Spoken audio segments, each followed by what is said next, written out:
Hello बच्चों, let's read this given question. So the given question says that the atomic weight of boron is 10.81 gram per mole and it has two isotopes 5b10 and 5b11. The ratio of 5b10 and 5b11 in the nature would be.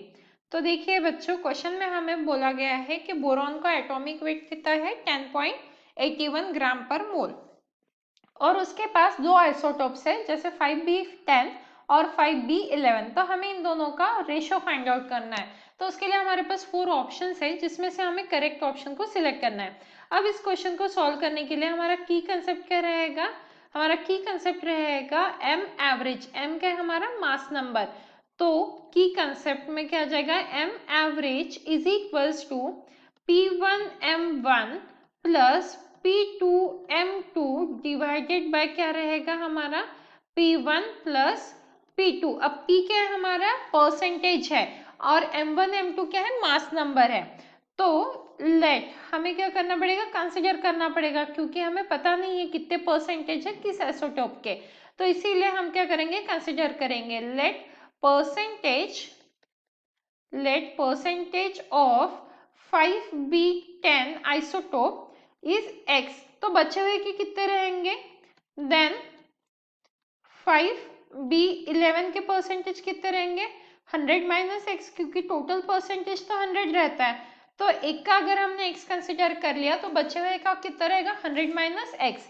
अब हमारे पास m average is equal to P1M1 plus P2M2 divided by P1 plus P2 है। तो यहाँ पे हम क्या कर देंगे? वैल्यूज को सब्स्टिट्यूट करेंगे। अब m एवरेज की वैल्यू क्वेश्चन में गिवन है, दैट इज 10.81। तो ये क्या हो जाएगा? 10.81 जो क्वेश्चन में गिवन था। अब P1 की वैल्यू हमने क्या कंसिडर की है?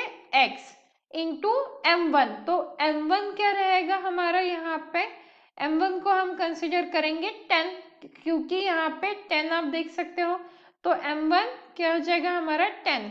M1 क्या है? Mass number. तो मास नंबर क्या है इस आइसोटोप का? 10 प्लस P2 की वैल्यू सब्स्टिट्यूट करेंगे तो ये 100 माइनस एक्स आ जाएगा और M2 की वैल्यू क्या है हमारे पास? 11। तो ये 11 आ जाएगा divided by P1 plus P2।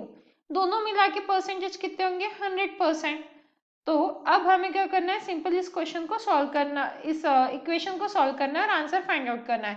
तो 1081 is equals to 10x plus 1100 minus 11x आ जाएगा। ये 100 क्या किया हमने? इक्वल्स टू के दूसरी तरफ लेके चले गए। तो अब इसे सॉल्व कर लेते हैं। 1081 इज इक्वल्स टू 1100, ये 10x माइनस 11x क्या मिलेगा हमें? माइनस x मिल जाएगा।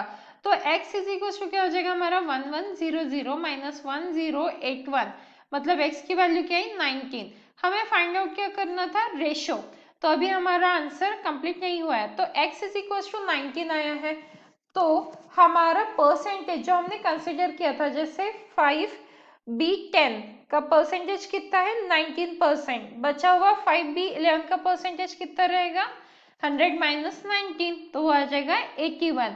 तो हमें रेशियो फाइंड आउट करना था। तो यहाँ पे 5b10 डिवाइडेड बाय 5b11, इसका रेशियो कितना आ जाएगा हमारा? x by 100 minus x.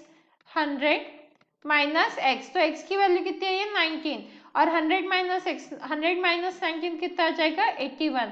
तो हमारा कौन सा ऑप्शन सही है? 19:81, विच मीन्स जो हमारा ऑप्शन ए है वो करेक्ट आंसर है। And hence the final answer for the given question is option A, that is the ratio is equals to 19:81।